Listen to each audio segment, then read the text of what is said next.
Hello guys, nandito tayo ngayon sa Marikina, kahabaan ng Hill Fernando, dito sa may malapit sa may Comedor. Ginaganap po ngayon yung car free, 6 AM to 10 AM every Sunday. Ito yung pinakaunang una. So ito, ang dami ngayong mga nagbabike.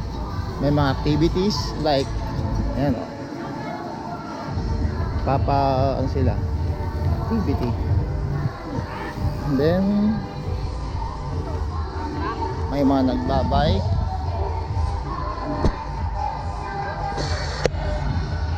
Yung mga nagbabike, meron ding mga nagja-jogging. Agang car free. May nagsusumba dito sa may harapan. May stage tayo dito. So, go ahead. Napicture mo yung buong paligid natin? Copy. Ngayon to, nagpipicture ako. Iniikot ako. Yung medyo malayo At pareho na tayo, naglalakad, papunta sa stage. Copy. Ilang beses kayo, pagpalit mo? Kabilang nung broken lane. Kabilang itong kabila Kailangan dyan, pag-ulit ang pabalik mo dito. Copy. So, ayan. Nandito tayo sa my stage.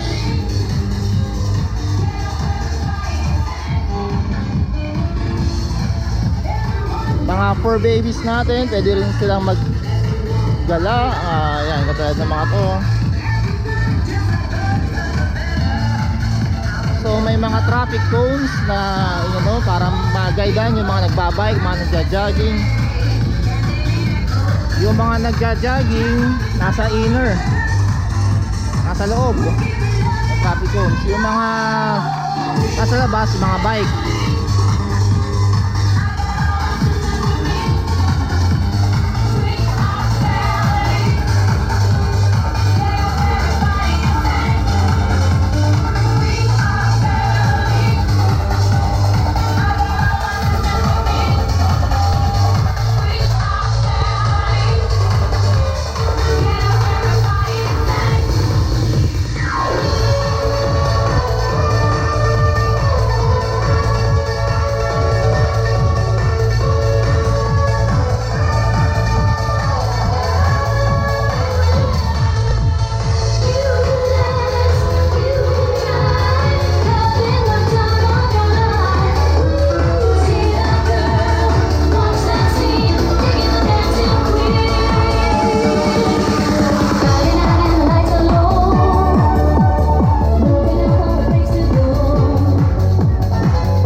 Every 6 AM hanggang 10 AM ng umaga tuwing Sunday.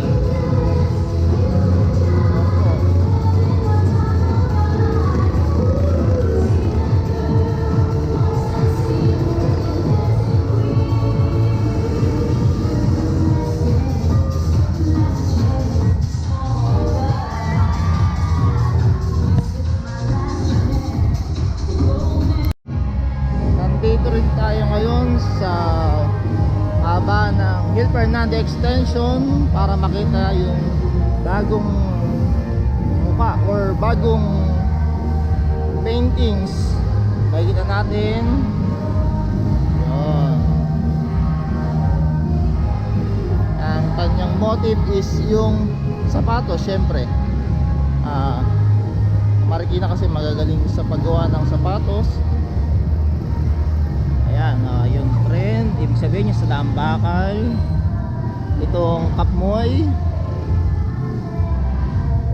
Ayan, pet friendly. Marami siyang makikitang mga paintings. Siyempre, ano dito, Sa Kapetport Park. Dito po, kabahan po. yan. Ano po ay yung kasaysayan ng Marikina. Ito po, siyempre, Marikina kilala sa kanyang sapatos, sa paggawa ng matitibay na sapatos. Ito rin po yung Ola, may ipinaint din po dito. Yan. Mga kabataang Marikenyo rin po yung nagpaint ng mga to. Kuya, man, may naman ngayon? May lang, ngayong araw lang. Every Sunday po 6 to 10 ng umaga. Opo. Kakaroon tayo ng car free.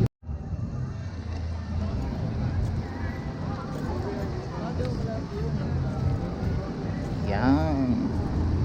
Makikita po natin yung mga nasa loob ng cones, doon po sila pwedeng mag-jogging. Yung sa labas po, yung mga magbabike naman po. Kaya meron pa rin po tayong pagsasaayos or ayos pa rin po ang ating car free para maingat pa rin ho at safe, hindi ho magkakasa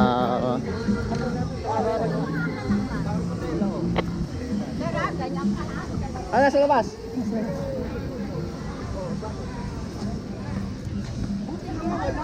Ito po, nandito po tayo ngayon. Dito po tayo ngayon. Kabaan na po ng Hill Fernando para po ng Semo. Ikitaw natin, marami pong mga nagja-jogging at marami pong nagbabike. Open din po yung mga resto, katulad po ng Basil,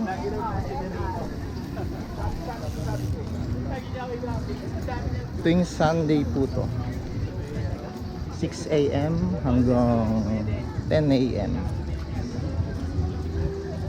After that, balik po tayo sa ating normal.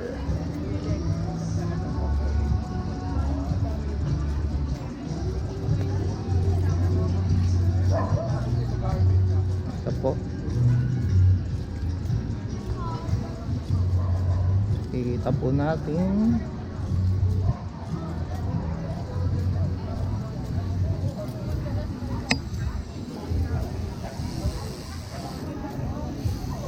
yung mga nagbabike.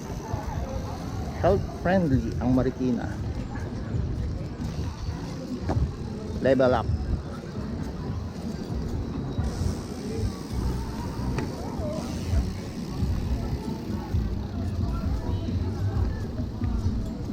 Yan po, may mga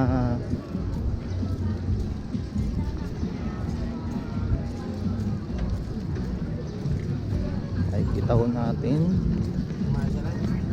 may mga kalsada po na isinara kami.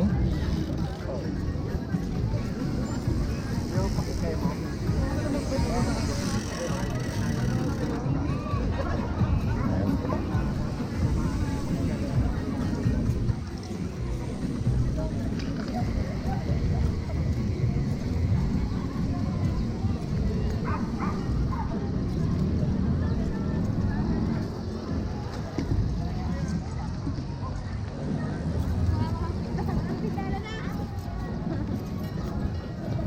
Yun. Hanggang Guerrilla po yan.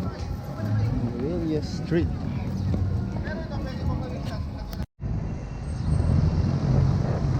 Po yan. Hill Fernando Guerrilla. Nakasarado po siya 10 AM hanggang 6 AM hanggang 10 AM. Ayan po. Yan din po yung ano. Lahat po ang papuntang Concepcion, punta po siya ng Guerrilla. So, kailan natin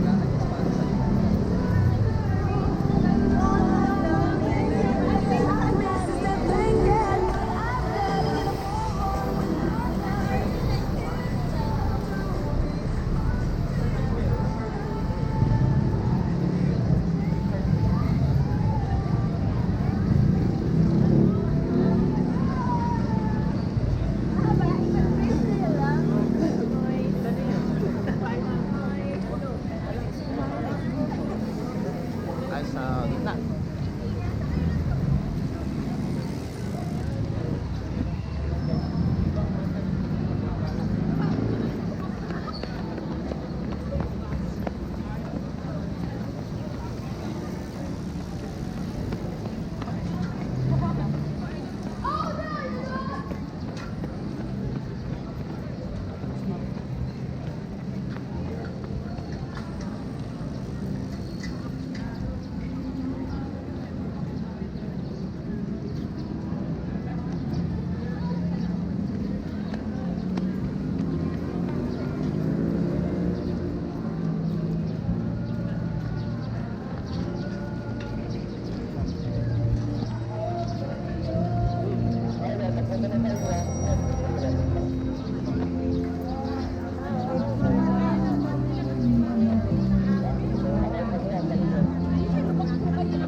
Uy, natanggal eh.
Yun lang eh. Gagawin pa rin ng paraan niya para ano, dayain yung batas. Nag-drive pa rin yun ng manang senator. Okay.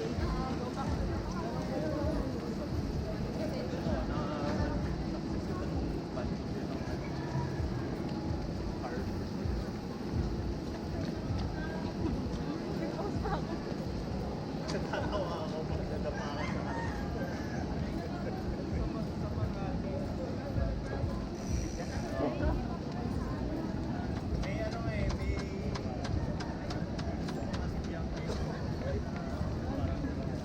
Daming blockage.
Nakantabay po ang mga empleyado or mga nurse ng 161 or mga yan. Pati din po ang Office of Public Safety and Security. OPSS. Yan, no?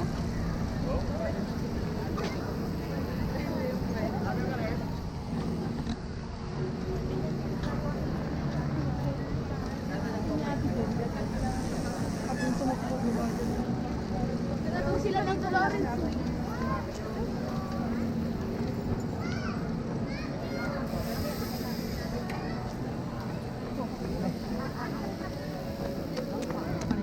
Makikita po natin, hindi lang po siya human friendly, pati for babies po natin kasama sa paggala or pag-jog.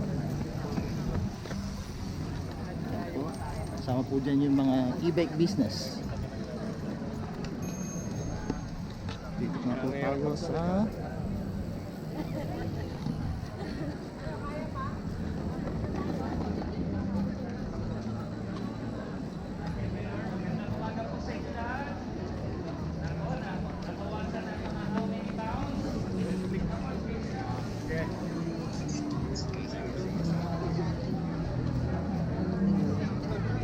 yan po, bukas po yung mga resto para mas lalo pag po nagutom tapos mag-jogging, kakain.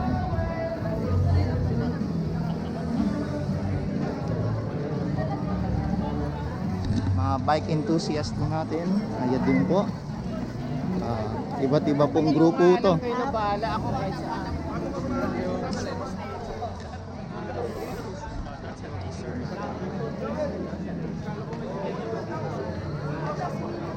Hanapin natin yung...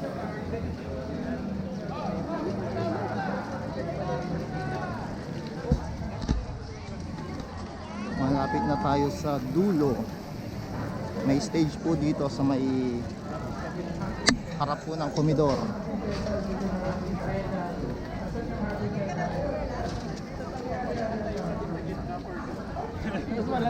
Nagsasayta na po ang ating butihing mayor, Mayor Marcy Teodoro.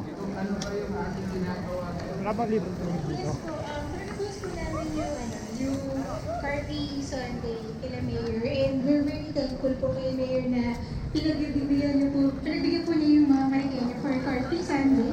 And Ayan. bukod doon, isang araw lang po sana yung hindi namin para itas kung mag-work po ba siya sa Marikenya. But si Mayor po, pinagbigyan niya gawin yan every Sunday. Party Sunday. So, yun po. Yung Party Sunday po para po sa mga siklista, sa mga runners, para ma-appreciate po nila na yung mga car-free streets po natin. Oo, kanina na usap ako ito, si Monsieur Jojo Bayan kami na sobrang daming local artists po dito sa Marikina na nakakasama namin. Pero nung nakita po namin yung Marikina, parang kailangan po nila ng siguro ng push lang, konting push lang. Kasi yung grupo po ng Park Wednesday nila, Ma'am Lydia Velasco, sila Ma'am Remy Bukiren, ayan sila Ma'am Lisa Pelia Senior. So, sila na po yung mga, sila po yung mga batikan nating mga artists po dito sa Marikina. So, naisip namin ng Linangan bilang binubuo ng iba-ibang klase ng mga artists galing sa iba-ibang lugar na pagbuklurin yung mga artists sa iba't ibang parte ng Pilipinas, lalo-lalo dito sa Marikina. So, naisip po namin na gumawa po ng malaking mural. And Ma'am Rene, kapit-bahay lang niya ito eh. ayan. Opo. So, sana Nandito po, po sa ating kayo stage mga ngayon si Mariqueños, Mayor Marcy Teodoro, si inspired po kayo sa ginawa Tomas, namin. Konsyal Hopefully po, sundan po ng Don ang Fabis, mga local artists po ng Marikina ang ganitong mga klase ng mga konsyal, inisyatibo, si Ma'am Kate proyekto. de Guzman. Para po sa amin, napakahalaga po ng ganitong Konsyal klase ng paglikha kasi Jojo sa ganitong paraan, Banso. napapatingkad po natin yung sarili nating mga kwento sa lugar. Sa ganun, mas marami nakaka-appreciate. And then kapag nabibisita tayo ng ibang mga kapwa nating Pilipino sa iba-ibang lugar, nakikita nila yung kwento ng ating bayan. So, ayun po, pinapasalamatan ko po si Mayor Marcy, si Kong Maan, at ang lahat ng bumubuo ng LGU, lalo na yung mga local food industry dito sa Marikina, sila Ma'am Ted, sila Sir Jojo, Consi Jojo Banzon, and Pinapasalamatan ko po, lalong-lalo na yung mga Mariqueños na sumusuporta po sa ganitong klase ng advocacies. So, maraming salamat po ulit.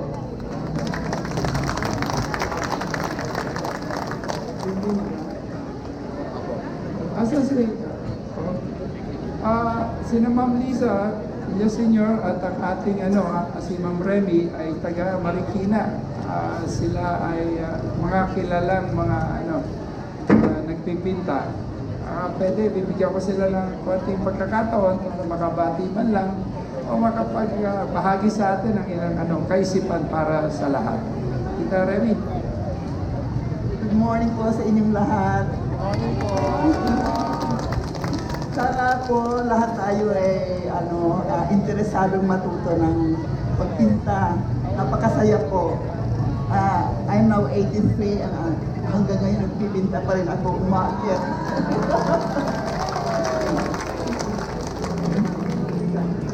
Let us enjoy the beauty of the wall art.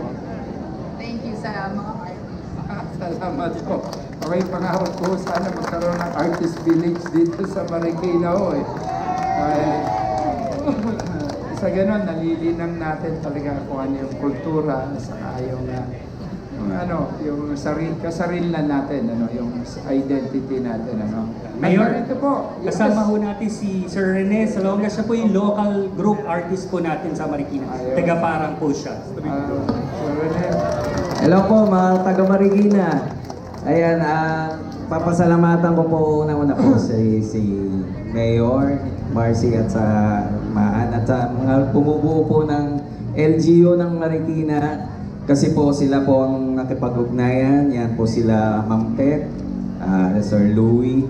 Sila po ang nag-tap sa ugnayan, yung grupo po ng mga artist na gumagawa ng mga ganyan. Sila po ay nagbabayan-bayan para makagawa ng mga magagandang mural.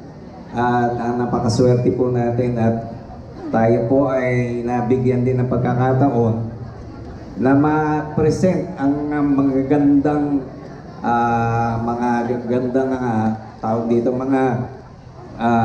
kung ano yung mga pinapakita ng Marikina, like yung sapatos, mga angking gandang mga estruktura. Yun po, ang ugnayan po, yan po ang kanilang parang advokasya na magpunta sa mga bayan-bayan. Galing muna po sila ng Kabuyaw, as far as Leyte, naimbita po sila ni Singson para gumawa rin po ng ganyan. Ngayon po, dito naman sa Marikina. And I think sa susunod sa parting norte yata sila. Tama ba, Salvi? Ormoc. As far as Ormoc. So yun po, salamat po at sana po pagtibayin at pagandahin pa natin ang mundo ng sining dito sa Marikina. Ayun po, at sa suporta po ng LGU. Yes, part ng Metro Manila ang Marikina. Unang-una na magkaroon ng ganito. At salamat, meron tayong ganitong wall. Kasi talagang ang hinanap nila ay mahaba. Mahaba pa. Okay po ba kayo? Ayun po. My Miss Man, thank you po. Thank you so much po. Maraming salamat. Ayan. Naku, kasama din po natin ang It's Marikina, headed by their president po, si Sir Eric Santo Tomas, ng Sundays. Ayan, Restaurant and Cafe. Bati po tayo, Sir Eric. Magandang umaga po sa inyong lahat. Pasensya niya, medyo nahuli ko kami dahil pumunta ko kami sa dulo. Kaya nung nasabi na niya na si Mayor, medyo inihingal-hingal ho kami. Napakaganda po ng project natin ngayong umaga dahil ito po ay hindi lang naman project ng government. Ito po ay project nating lahat, no? And yung feeling ko dito, hindi lang exercise, kundi yung culture, yung arts, di ba? So andyan yung wall natin. Kami naman po sa It's Marikina, kami po ay samahan ng mga restaurants dito sa Marikina. We are around 100 members. Tinatag po kami sa initiative ni Mayor Marcy in 2022, no? Together with the leadership of Sir Ponchi. And Miss Tet has been helping us also. And gusto namin makapag-contribute din dito sa Marikina in terms of providing good food kasi dapat kasama ng exercise yung kain, di ba? Sana lang mas kung exercise natin worth 1,000, kainin natin mga 500 para wala akong tubo, di ba? So kami po nakikiisa sa government ng Marikina, nakikiisa po kami sa inyo, sa community, sa mga artists natin dahil pagsama-sama po tayo, lahat po yung nakikinabang, no? Hindi lang yung government, yung negosyo, yung mga kainan, yung mga artist natin, kailangan nating suportahan. Kaya po kami po on behalf of Eats Marikina, yung mga restaurant at siguro mga more than 6,000 employees of the restaurants in Marikina, inaanyaya po namin kayo na bumalik dito sa Sabado, Linggo, sorry. I think tuloy ito. Pagandahin ho natin kasi ito pong nasimulan ngayong linggo ay parang ano po parang world class, no? May kainan, may arts, may exercise, no? So pagpatuloy po natin, kaya papasalamat po kami sa City Government of Marikina, kay Miss Tet Carly, kay Sir Ponchi, si Vice Marion, si Consi Fabi, si Consi Cloyd, si katulong po namin sa Eats Marikina yan. Of course, sino pa ba? Si Miss Marikina dito. Alright. Please come up on stage. Ayan, nandito rin ang ating Binibining Marikina 2024. Ayan, to grace our launching ng Car Free Sundays. Maraming salamat, Sir Eric, at sa lahat ng participating restaurants. Pero nabanggit po na for a healthier Marikina. Sino pa bang maaalala natin kundi ang ating Vice Mayor, Dr. Marion Andres. Vice? Maraming salamat kayo naman, Mayor Marcy. Kanina nag-try ako mag-exercise for a few minutes. Kaya lang, very tempting yung invitation ng Comedor, Pancake House, Yellow Cab, Miguel and Maria. So, yun po, very tempting. Kaya medyo nagpahinga na ako. Pero napakaganda ho kanina. Talagang very active po tayo. Active mobility. Yun po yung kailangan po natin para ika nga maging mas malusog po tayo, humaba ang buhay.